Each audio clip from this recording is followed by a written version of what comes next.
to 12. Nakita na po ba isang malakas na si Amen? Amen. Magkaroon po tayo ng salita pagbasa. Ako po sa verse 1, kayo po sa verse 2. Sabay-sabay po tayo sa verse 12. Verse 1, Who hath believed our report, and to whom is the arm of the Lord revealed? Verse 2, kayo po. For he shall grow before him as a tender plant, and as the root of dry ground. He hath no form of godliness, and none shall see him. There is no goodness in his charity. He is despised and rejected of men, a man of sorrows and acquainted with grief. And we hid, as it were, our faces from him. He was despised, and we esteemed him not. Verse 4. Surely he hath borne our griefs, and carried our sorrows, yet we esteemed him stricken, But he was wounded for our transgressions, he was bruised for our iniquities. The chastisement of our peace was upon him, and with his stripes we are healed. Verse 6. all like sheep are gone astray, we have turned every one his own way, and the Lord hath laid him in the iniquity of us all. He was oppressed and he was afflicted, yet he opened not his mouth. He is brought as a lamb to the slaughter, and as a sheep before the shearers is dumb, so he openeth not his mouth. Verse 8. He was taken from prison and from judgment, who shall fear his generation? For he was cut off out of the land of the living. And he made his grave with the wicked and with the rich in his death, because he had done no violence, neither was any deceit in his mouth. Verse 10. Yet it is the Lord who chooses, he hath opened the grave, and thou shalt make his soul according to his deed. He shall see his seed, he shall prolong his days, and the fear of the Lord shall forever be. He shall see of the travail of his soul, and shall be satisfied. By his knowledge shall my righteous servant justify many, for he shall bear their iniquities. Verse 12, sabay-sabay po tayo, ready, read. Therefore let every one be my portion with the great, and he shall divide his spoil with the strong, because he hath poured out his soul unto death, and he was numbered with the transgressors, and he bare the sins of many, and made intercession for the transgressors.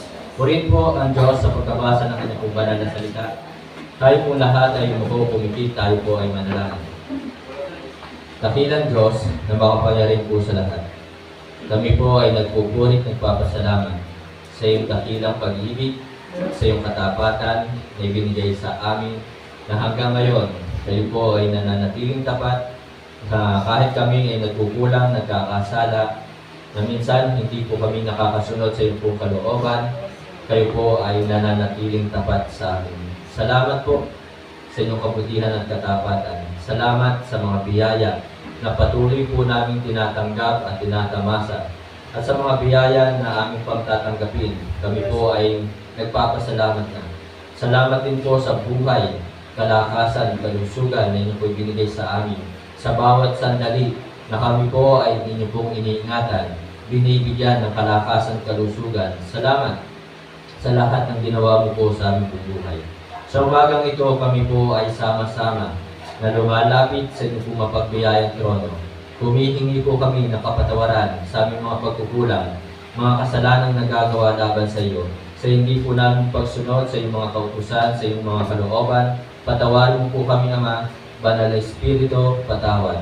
Banal na Espiritu, aking pong dalangin, tulungan mo po kami na lagi namin masunod ang iyong kalooban, sapagkat napakaganda at ito po ay magdudulot sa amin ng kaginhawahan, magdudulot sa amin ng kapayapaan kung kami po ay patuloy na aayon sa iyong kalooban, na hindi kami susuway sa iyong mga kagustuhan.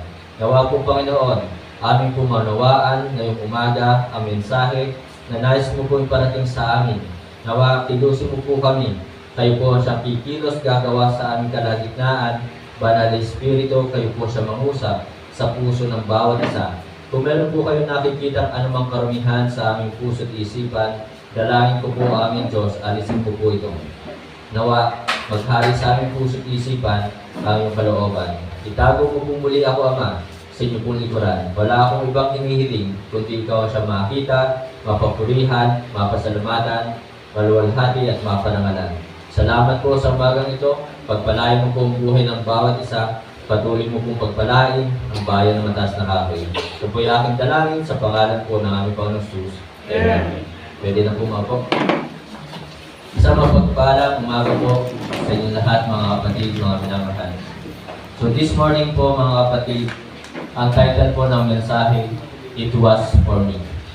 Yung inawit po ng choir, ang title po nun, It Was For Me. So yun po ang magiging title ng mensahe. Na talagang ito ay dahil or para sa atin o sa akin, sa ating lahat, mga kapatid, mga minamahal. It was for me.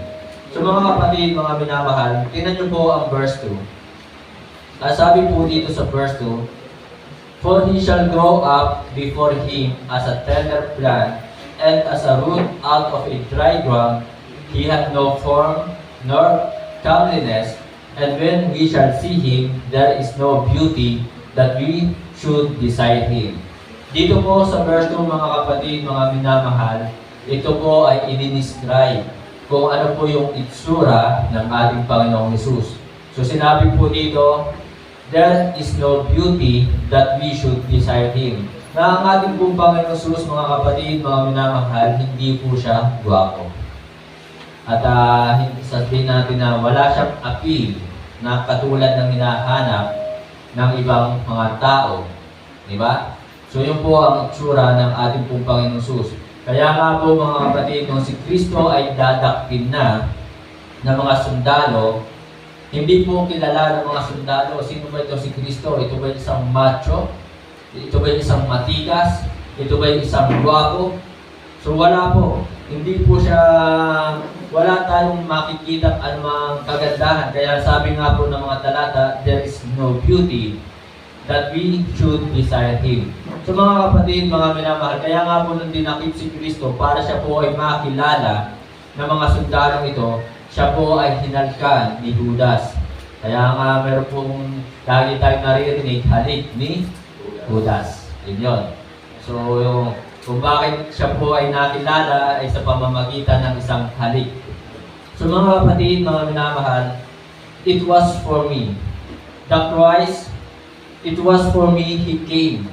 So sabi po ng verse 3, He is despised and rejected of men, a man of sorrows. Ito ang ating Panginoong Hesus.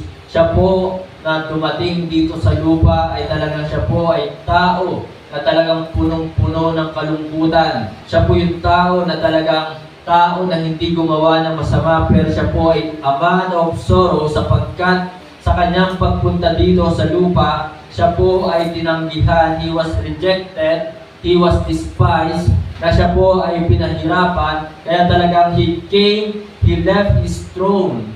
It was for me, he came. Na dahil sa akin, sa iyo, sa ating lahat, siya po ay bumaba dito sa lupa. Iniwan ang kanyang kaharian doon sa langit. Iniwan ang kanyang mansyon doon po sa langit. So dahil sa ating mga kapatid, mga minamahal, kung bakit si Kristo ay bumaba dito sa lupa. Hindi dahil para mamasyal, hindi dahil para siya po ay talagang paglingkuran. So it was for me, it was for you, it was for all of us. The reason the Lord Jesus Christ came down here on earth. Yun po yung dahilan para sa ating lahat. He came, He left His throne, nang iniwan po niya ang karangyaan. Iniwan po niya ang karangyaan doon sa langit. At dito sa lupa, nalaman naman po natin kung sino ang kanyang naging magulang. Na ang kanyang mga magulang nang nandito po siya sa lupa ay isang hamak na karpentero at mahirap ang buhay ng kanyang magulang dito sa lupa. So he came, he left his throne, iniwan po niya ang kanyang kaharian. Pero nakakalungkot, sa kabila ng ginawa ni Kristo na iniwan ang kanyang kaharian. Pero ano ang ginagawa ng maraming Kristiyano? Ano ang ginawa ng mga taong tinulungan ni Kristo? Ano ang ginawa ng mga taong iniligtas ni Kristo? Ano ang ginawa ng mga taong pinagaling ni Kristo? Ano ang ginawa ng mga taong pinagpala ni Kristo? So ang sabi po ng John chapter 6, tingnan po natin ang ating pong Bible sa John chapter 6 verse 66. Sa kabila ng ginawa po ni Kristo na siya ay dumating dito sa lupa at iniwan ang kanyang kaharian, iniwan ang kanyang mansyon doon sa langit. So ang sabi po ng John chapter 6 verse 66, mga kapatid, mga minamahal, verse 66. From that time, many of his disciples went back and walked no more with him. And then verse 67, tingnan po natin sa verse 67. Sabi po dito, then said Jesus unto the 12, will ye also go away? Will ye also go away? Para bagang nais sabihin ni Kristo sa kanyang mga alagad, sa kanyang mga disipulo, iniwan ko yung aking kaharian sa langit, kayo ba, ako ba ay inyong iiwan din? Ako ba ay inyong tatalikuran din? Sa kabila ng aking ginawang pagpapakita ng kabutihan sa inyo, na kayo ay aking tinulungan, na kayo ay aking pinagaling, na kayo ay binigyan ko ng kaligtasan, binigyan ko kayo ng buhay na walang hanggan, ako ba ay inyong iiwan din? Ako ba ay inyong tatalikuran din?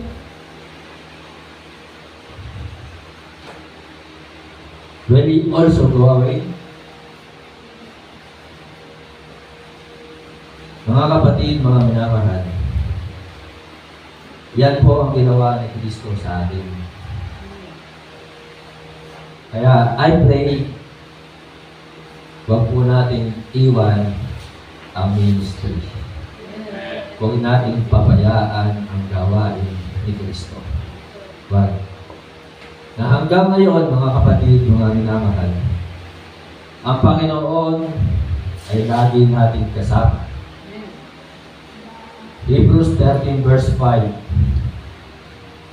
Let your conversations be without covetousness, and be content with such things as ye have.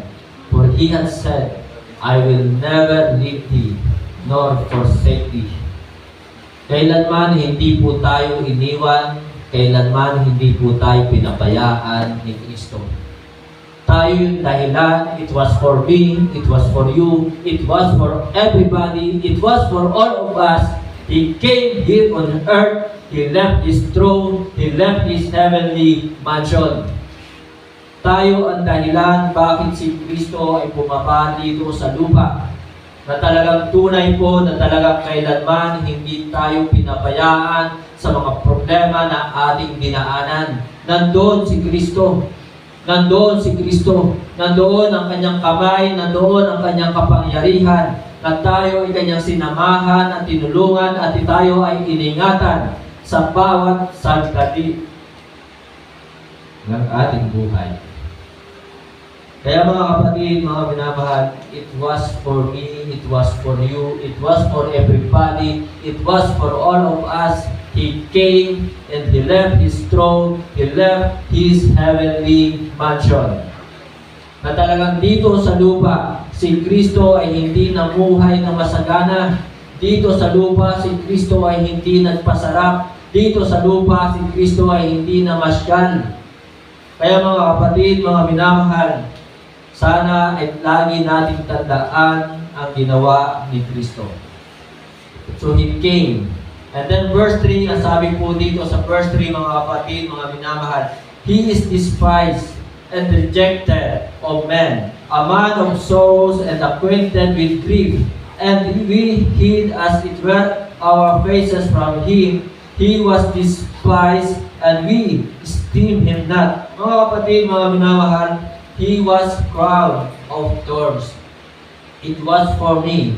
It was for you. He was crowned of thorns. Na siya po ay kinoronahan ng tinik. Ang sabi po ng Matthew, tingnan po natin ang ating po mga Bible sa Matthew 27 verse 29.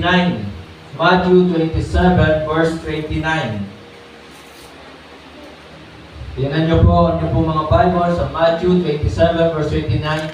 And when they had planted a crown of thorns, they put it upon his head, and a reed in his right hand, and they bowed the knee before him, and mocked him, saying, Hail, King of the Jews.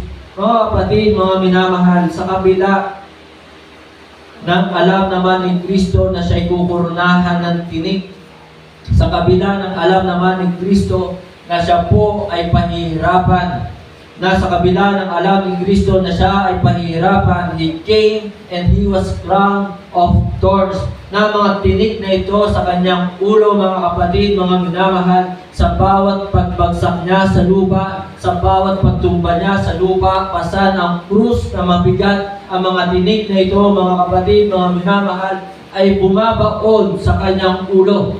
Bumabaon sa kanyang ulo. At hindi na mabilang, hindi ko alam kung ilang tinig ang nakuha sa kanyang ulo na siyang bumaon, na habang bumabagsak siya sa lupa, tumutumba sa lupa, pasa ng mabigat na krus, ay bumabaon ang mga tinig na ito.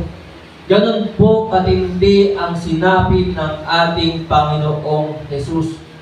He came, He was crowned of thorns. It was for me, it was for you, it was for every one of us, it was for everybody. He came and He was crowned of thorns. Siya po ay kinurunahan ng tinik. Ito ang ginawa ni Kristo. Ibig sabihin po, mga kapatid, mga minamahal, binayaran po ni Kristo lahat ng ating mga kasalanan. Na siya po ay yung naghirap para sa ating kasalanan upang tayo tubusin sa lahat ng ating mga kasalanan. Kaya mga kapatid, mga minamahal, ako ay nagpapasalamat kay Kristo na talagang tinubos ni Kristo yung aking kasalanan. Na dahil sa Kanya, hindi dahil sa ibang tao kung bakit ako ay nagbago.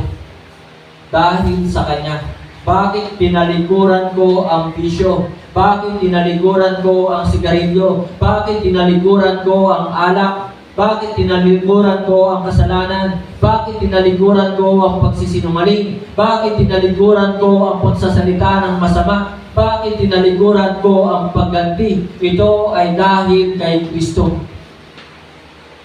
So mga kapatid, mga minamahal, maraming tao hindi magawang magbago. Maaring ang ibang tao nagagawang magbago, pero just for a moment, just for a time, pang-sandaling panahon lamang na nagagawa nilang magbago. Pero kung sila ay tatanggap kay Kristo, kung sila ay mananampalataya kay Kristo, ay tunay na magkakaroon ng pagbabago sa kanilang buhay. Dati akong sugaron, na talagang ang gabi po ay nagsusugal, inaabot kami hanggang alas 3 ng madaling araw. Pero salamat dahil kay Kristo, natalikuran ko po ang pagsusugal, Pusoy Dos.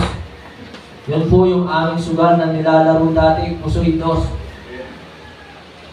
At ako ay marami akong brand ng sigarilyo. Kapag mainit ang panahon, ang turo sa akin ng isang babae, ang dapat ko daw sigarilyohin ay yung menthol. At kapag malamig daw naman ang panahon, dapat ang sigarilyo ko yung mga Marlboro, yung mga red, di ba? So yun po ang turo sa akin ng isang babae. Pero salamat kay Kristo, nagawa ko pong magbago. So mga kapatid, mga minamahal, it was for me, it was for you, it was for all of us. He came and He was crowned of thorns. Then pangatlo, mga kapatid, sabi po ng Isaiah 53 verse 5. Tingnan po natin ang ating pong Bible sa verse 5. But He was wounded. Ang ating Panginoong Jesus ay sugatan. Nagkasugat-sugat ang kanyang buong katawan, sapagkat siya po ay hinagupit ng isang matalim na bagay, isang bakal na talagang ang dulo ay parang hook or parang mga kuto. So yun po ang hinihampas sa ating pong Panginoon Jesus, na habang siya po ay hinahampas, bumabaon po yun, yung mga kukong iyon sa balat o katawan ng ating Panginoon Jesus at hihilahin ng bigla. Anong sakit na dinanas ng ating Panginoon Jesus? He was wounded for our transgression. Ito ay dahil sa ating mga kasalanan. Pero nakakalungkot sa ating panahon, hindi ito alam ng maraming tao. Maaring alam nila na si Kristo ay napako sa krus, pero hindi nila alam ano ang dahilan ng pagkapako ni Kristo, ano ang dahilan bakit nagkasugat-sugat ang katawan ni Kristo, bakit dumugo ang katawan ni Kristo. He was wounded for our transgression dahil sa ating mga kasalanan.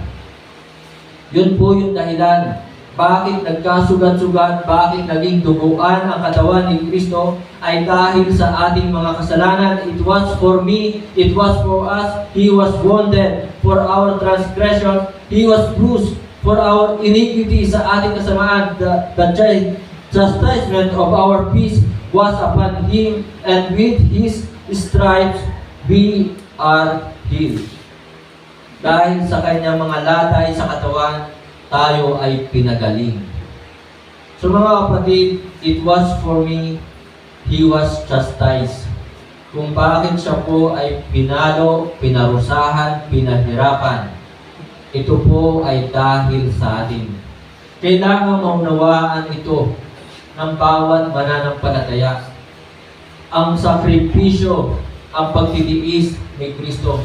Kailangan nilang maunawaan, hindi lamang maunawaan, kailangan itong pahalagahan ng lahat ng mga taong nagsasabing tinanggap nila si Kristo sa kanilang puso. Dapat itong maunawaan at pahalagahan ng mga Kristiyanong nagsasabing sila ay ligtas, sila ay palangit. Sapagkat kung hindi nila ito maunawaan, kung hindi nila ito pahalagahan, madali sa kanila ang iwan ang ministry. Madali sa kanila ang iwan ang gawain ni Kristo. Madali sa kanila iwan ang pagbabagong buhay at balikan ang dating makasalanang mundo o yung makasalanang buhay. Magiging madali po yan sa kanila. Kung hindi ito maunawaan ng napakaraming Kristiyano, yung hirap na tiniis ni Kristo, yung sakripisyong ginawa ni Kristo, magiging madali sa kanila at talikuran ang pagsamba. Amen? So mga kapatid, ang sabi po ng Matthew 27 verse 27 and 28, tingnan po natin ang ating pong Bible sa Matthew 27 verse 27 and 28. Then the soldiers of the governor took Jesus into the common hall and gathered unto him the whole band of soldiers. Verse 28. And they stripped him and put him a scarlet robe. So mga kapatid, mga minamahal, ito ang ginawa ng mga sundalo kay Kristo. Kinoronahan ng tinik at siya po ay talagang pinahirapan at talagang ang kanyang katawan ay nagkasugat-sugat. Ito po ay dahil sa atin. Ito po ay para sa atin. Kaya mga kapatid, mga minamahal, ang sabi po ng Philippians chapter 1 verse 29, tingnan po natin ang ating pong Bible sa Philippians chapter 1 verse 29. For unto you it is given in the behalf of Christ not only to believe on Him but also to suffer for His sake. So, hindi po ibinigay sa atin ang manampalataya lamang, kundi hinihingi din po sa atin ng ating Diyos ng Panginoon Jesus na tayo po ay magtiis din to suffer for His sake. Na tayo po ay magtiis alang-alang kay Kristo. Magtiis alang-alang kay Kristo. Salamat. Kahit kayo ay inaantok, alam ko kayo po ay nagtitiis. Pagtitiis po yan. Kayo ay nandito sa bahay-sambahan, pero kayo inaantok, pagtitiis po yan. Meron kayong gustong puntahan this morning, today, yan po ay pagtitiis. Hindi nyo pinuntahan, pero yan po ay pagtitiis para kay Kristo. Kaya hinihingi po sa ating mga kapatid, mga minamahal, tayo po ay magtiis. Sa gabi, na kahit kayo inaantok na pero kayo po ay nagbabasa ng Bible, so yan po ay pagtitiis para kay Kristo. Yung pagtalikod sa kasalanan, yung pag-iwas sa faith, pag-iwas sa mga bisyo, yan po ay pagtitiis alang-alang kay Kristo. Yung hindi po natin pagganti na kapag tayo ay ginawa ng masama, sinabihan tayo ng TGA, hindi tayo gumanti, yan po ay pagtitiis alang-alang kay Kristo. So mga kapatid, mga minamahal, napakarami pa ng ating dapat pagtiisan habang tayo ay nandito sa mundong ito. Napakarami. Sapagkat tunay na talaga sa mundong ito, nandito ang ating kaaway, nais na kaaway natin na talagang masira ang buhay natin. Ayaw na kaaway natin na ikaw ay nandito every Sunday.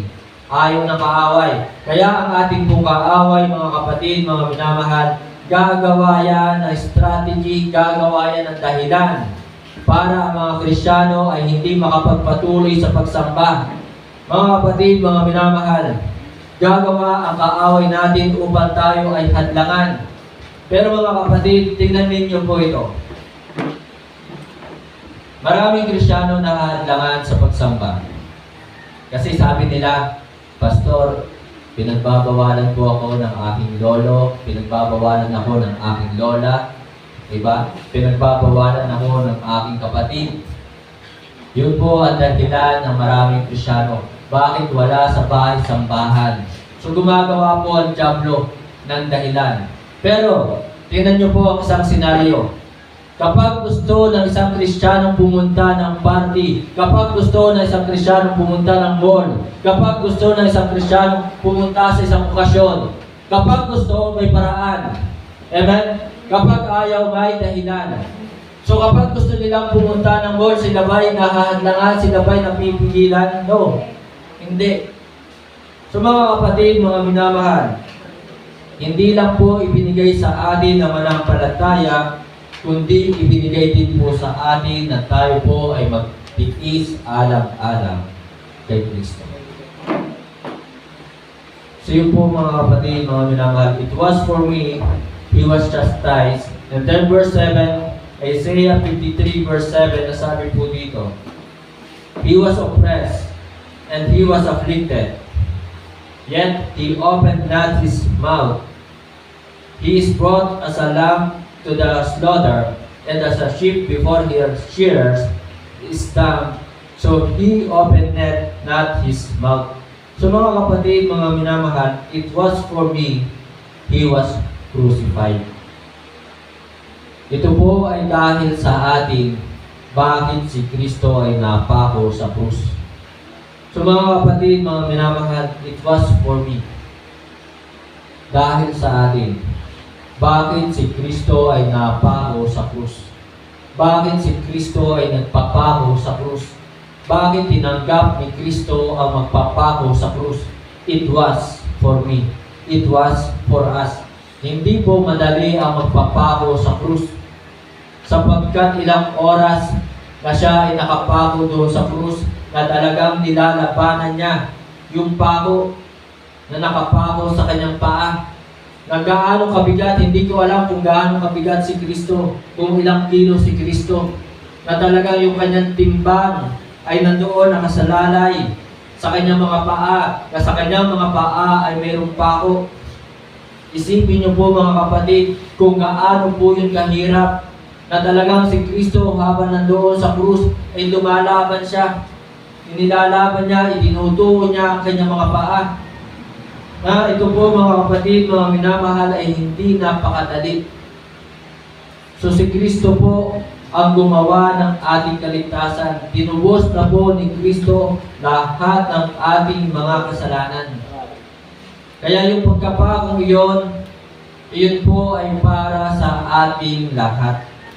Pero sa ating panahon ngayon, mayroon ding nagpapapako sa krus.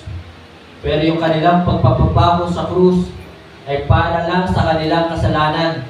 Pero ganun pa man, kahit sinasabi nila na ito'y para sa aking kasalanan, mali pa rin po yun.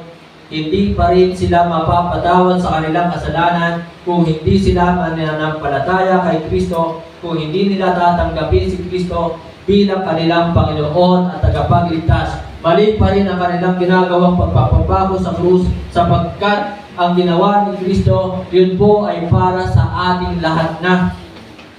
So hindi mo na kailangang ipako pa ang iyong sarili doon sa krus. Hindi mo na kailangan pag-ipako ang iyong sarili doon sa krus, sapagkat ginawa na po ni Kristo. Si Kristo ay nagpapako sa krus para sa ating lahat, para sa katubusan ng lahat ng ating mga kasalanan. Kaya mga kapatid, mga minamahal, wala tayong ibang gagawin kundi tanggapin si Kristo. Manampalataya kay Kristo, na si Kristo ay napako sa krus, namatay dahil sa ating mga kasalanan, nalibing at muling nabuhay. So mga kapatid, it was for me. He was crucified. Matthew 27 verse 22 to 23.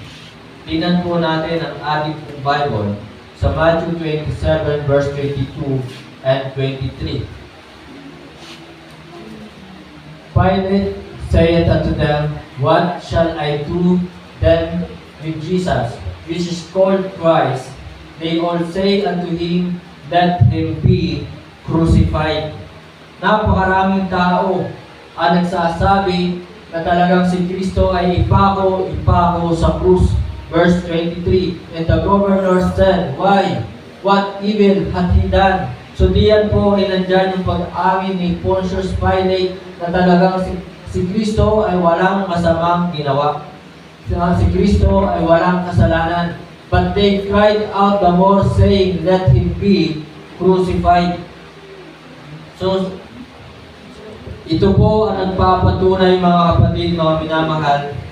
Sabi nila, majority always win. Diba?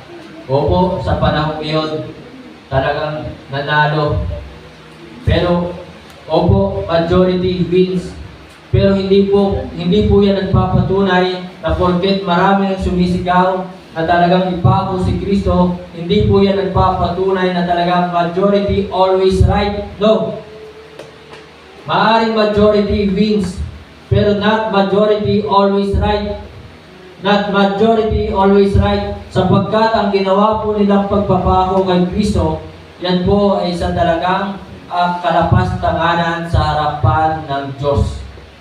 Maaring isinulat na si Kristo ay dapat mapako, sapagkat alam ng Diyos na talagang ang mga taong ito ay hindi tatanggap kay Kristo. Alam ng Diyos na mga taong ito ay hindi mananampalataya kay Kristo. So not majority always right. Yes, majority wins, but not always right. Maaaring sa iba, maraming pumupunta. Maaaring sa iba, napakarami ng miyembro. Pero ang tanong, tama ba yung turo? Tama ba yung itinuturo? So mga kapatid, mga minamahal, it was for me, He was crucified. Sabi po ng Mark 15:25, tingnan po natin ang ating pong Bible. Sa Mark 15:25. And it was the 3rd hour, and they crucified Him. So si Kristo po, mga kapatid, mga minamahal, ipinako sa krus. Si Kristo na walang kasalanan, si Kristo na hindi gumawa ng kasalanan, ay ipinako sa krus. Ito po ay para tubusin lahat ng ating mga kasalanan. Kaya mga kapatid, mga minamahal ko, sinasabi niyo po na tinanggap niyo si Kristo bilang inyong Panginoon at tagapagligtas. Kung sinasabi niyo po na kayo po ngayon mga ligtas, kung sinasabi niyo po na kayo po ngayon mga palangit, sana mga kapatid, mga minamahal, makita sa atin ang pagpapahalaga sa ministry, makita sa atin ngayon ang pagtalikod sa kasalanan. Kaya mga kapatid, mga minamahal, tulad na sinabi ko po last Wednesday sa prayer meeting sa Lemery, tayo po ay mapupulaan ng mga tao at sasabihin sa atin na Bible pa kayo. Pero kung hindi po makita sa atin ang pagpapatawad, tayo po ay nagkakasala, At ito po ay magiging kasiraan po natin. Amen? So, isang malaking kasiraan po sa atin na tayo nakikita every Sunday ay sumasampa, na tayo nakikita nagbabasa at nag-aaral ng salita ng Diyos, pero hindi makikita sa atin ng ating kapwa ang pagpapatawad. Ito po ay isang malaking kasiraan po sa atin. Pa-Bible pa.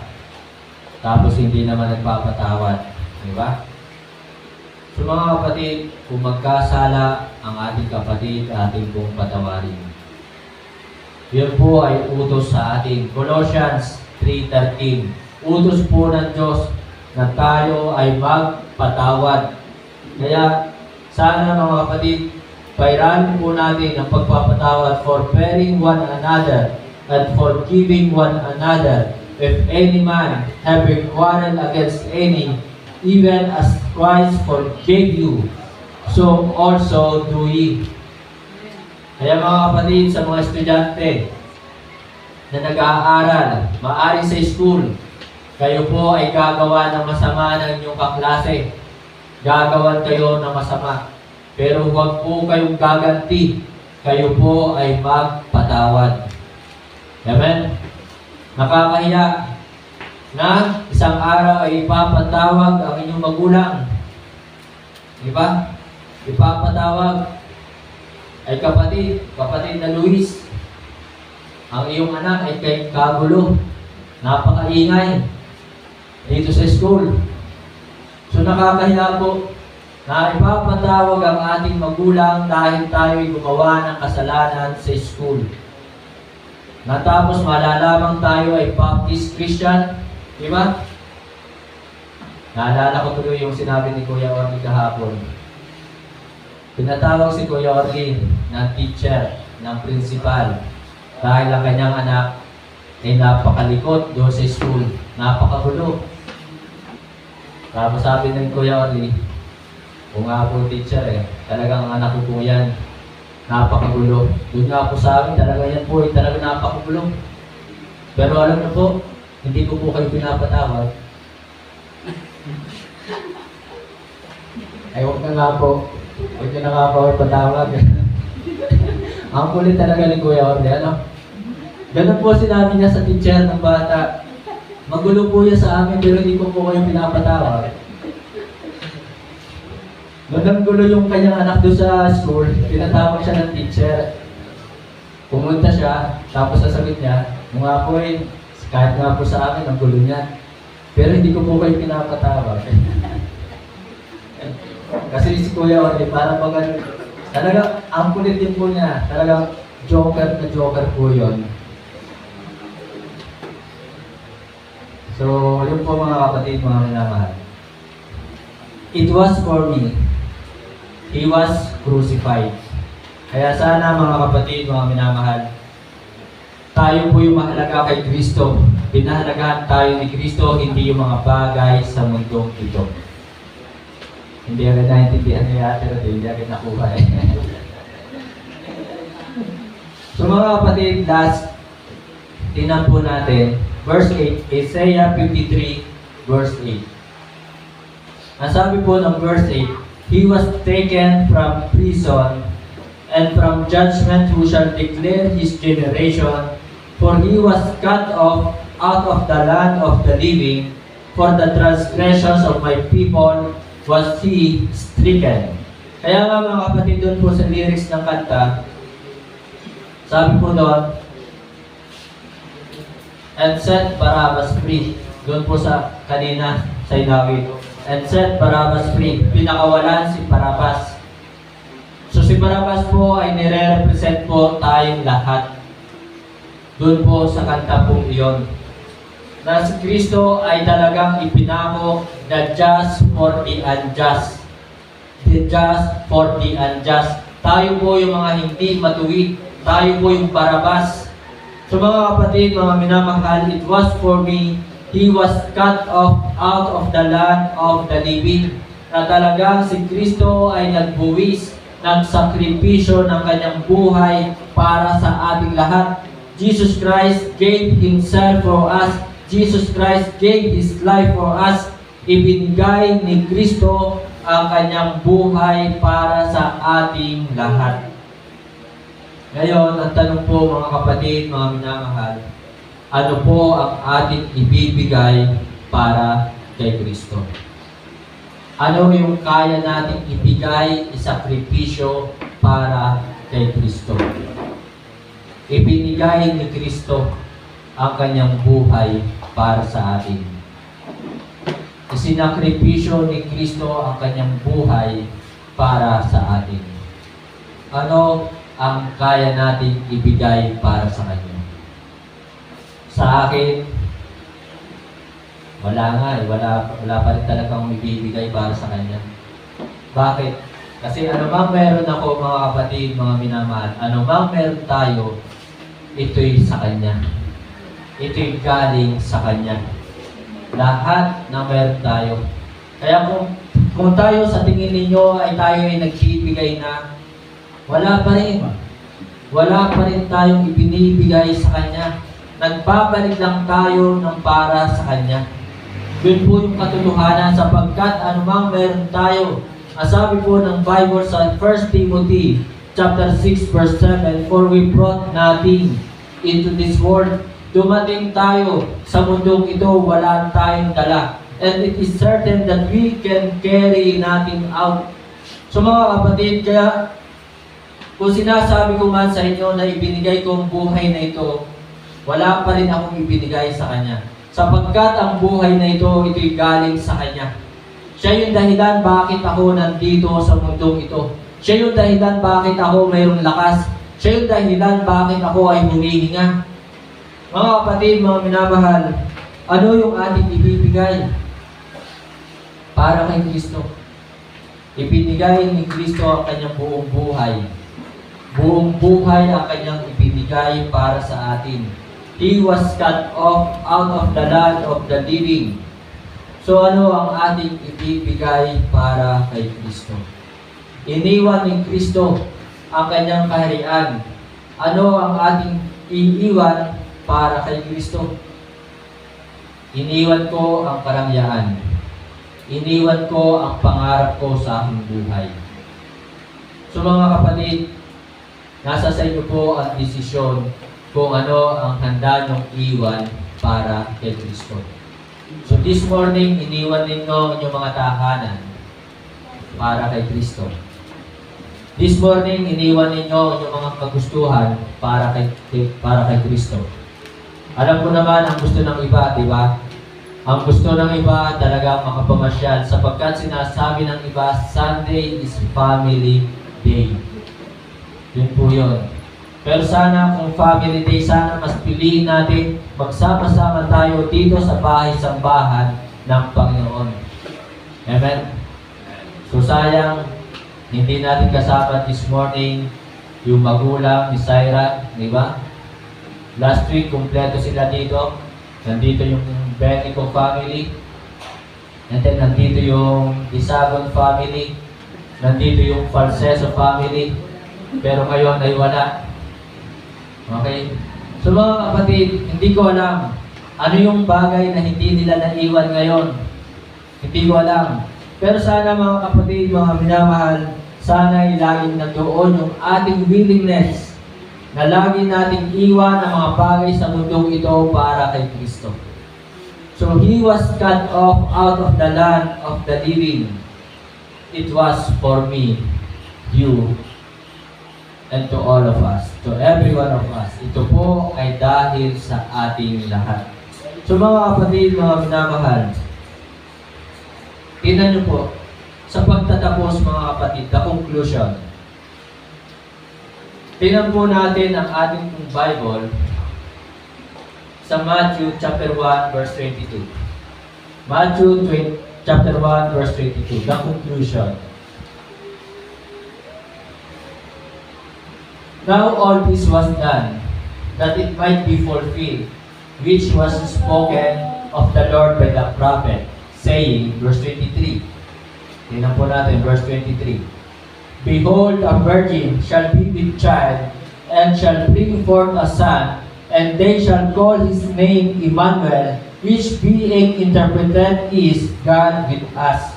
So balikan po natin yung verse 22. Tingnan niyo po yung salitang fulfill.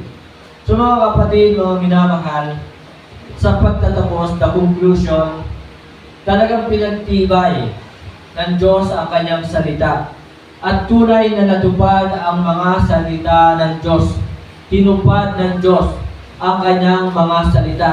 Tinupad ng Diyos yung mga salita na pinadaan niya sa mga propeta, kina Prophet Isaiah, Prophet Jeremiah, Prophet Elijah. And then tinampak po natin ang ating pong Bible sa Matthew chapter 2 verse 15. Matthew chapter 2 verse 15. So isang bagay lamang po ang nais ko po ninyo makita dito. And it was there until the death of Herod that it might be fulfilled, which was spoken of the Lord by the prophet, saying, Out of Egypt have I called my son. So tinupad din po ng Diyos yung salitang ito, na out of Egypt have I called my son. And then, isa pa pong talata, Matthew 26 verse 56. So hindi na po natin iisahin pa. Last na po. Matthew 26 verse 56. But all this was done, that the scriptures of the prophets might be fulfilled. Then all the disciples forsook him and fled. So mga kapatid, mga minamahal, ang pinapakita po ng talatang ito, yung katapatan ng Diyos. Ang Diyos po ay tapat sa kanyang salita. Kaya mga kapatid, sa pagtatapos, kung ang Diyos ay tapat sa kanyang mga salita, ginawa niya, tinupad niya ang kanyang mga salita. So pinapakita sa atin ang katapatan, hinihingi din po sa atin ng Diyos na tayo ay maging tapat sa Kanya. 1 Corinthians chapter 4 verse 2, sinasabi po ng mga talata sa 1 Corinthians chapter 4 verse 2, sa pagtatapos po mga kapatid, it is required, moreover it is required in stewards that a man be found faithful. Anong saysay ng ating paglilingkod kay Kristo sa Diyos kung hindi tayo tapat? Anong saysay ng ating mga ginagawang ito kung wala namang katapatan sa ating ginagawa? Kung hindi natin ito ginagawa para sa kanyang kalwalhatian. 1 Corinthians chapter 10 verse 31, whether therefore ye eat or drink, do all for the glory of God. Na sana ang lahat ng ating ginagawa ay ginagawa natin na may katapatan, ginagawa natin para sa kaluwalhatian ng Diyos. Mawawalan ito ng saysay. Opo, present tayo every Sunday. Pero kung hindi para sa kaluwalhatian ng Diyos, ni Kristo, kung wala namang katapatan, ito po ay mawawalan ng saysay. Yan po ang hamon sa atin. Na sana gawin po natin ang mga bagay na ito, mayroong katapatan para sa kaluwalhatian ng Diyos. Tinupad ng Diyos, ginawa ng Diyos ang lahat ng kanyang mga sinabi. Ang Diyos ay mayroong isang salita. Ang Diyos ay mayroong isang salita. Kaya sana, kung mayroon tayong ipinangako sa Diyos, sana'y ating tuparin. Sana'y ating gawin. To God be the glory, tayo po ay tumayo.